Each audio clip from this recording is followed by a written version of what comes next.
Welcome back to my mini vlog. আজ হলো জগদ্ধাত্রী পুজো আর আজ হলো নবমী।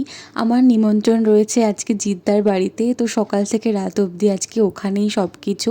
তো সকালে উঠে সব কাজগুলো সেরে স্নান করে ফার্স্টে নিজের ব্রেকফাস্টটা বানিয়ে নিয়েছি, আর ব্রেকফাস্ট করে তাড়াতাড়ি করে রেডিও হয়ে নিয়েছি ওখানে যাওয়ার জন্য।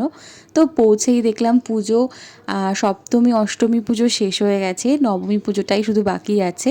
তো আমি ওখানে লাঞ্চটাও করে নিলাম, আর লাঞ্চে ছিল ভাত, ভেজ ডাল, আর ছিল একটা ঘন্ট, আর ছিল ঝুরি আলু ভাজা। খাওয়া শেষ করে নিচে আসতেই দেখলাম মায়ের জন্য বলি হচ্ছে, আর আমি এই ফার্স্ট টাইম বলি হতে দেখলাম, আমার ভীষণ ভালো লাগলো দেখে।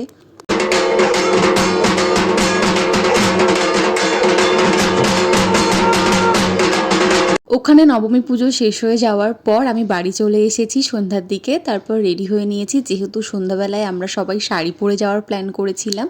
তো রেডি হয়ে ফার্স্টেই আমরা সবাই মিলে গেছিলাম কাবাব খেতে। এখানে কাবাব আমরা পুজোর সময় খেয়েছিলাম, আমাদের ভীষণ ভালো লেগেছিল। তো ওখান থেকে বেশ অনেকগুলো কাবাবই ট্রাই করলাম সবাই একসাথে। তারপর ওখানে এসে খেলাম প্রসাদ, আর প্রসাদ খাওয়ার পর সবাই তো বসে অনেকটা সময় গল্প করলাম। তারপর করলাম ডিনার, আর আজকে ডিনারে ছিল পিস পোলাও, কাশ্মীরি আলুর দম, ফুলকপির রোস্ট যেটা আমি খাইনি, আর ছিল পনির। তারপর খাওয়া দাওয়া শেষ করে গল্প করে বাড়ি চলে এসেছি। আজকের দিনটা তো এইভাবেই কাটালাম। বাই।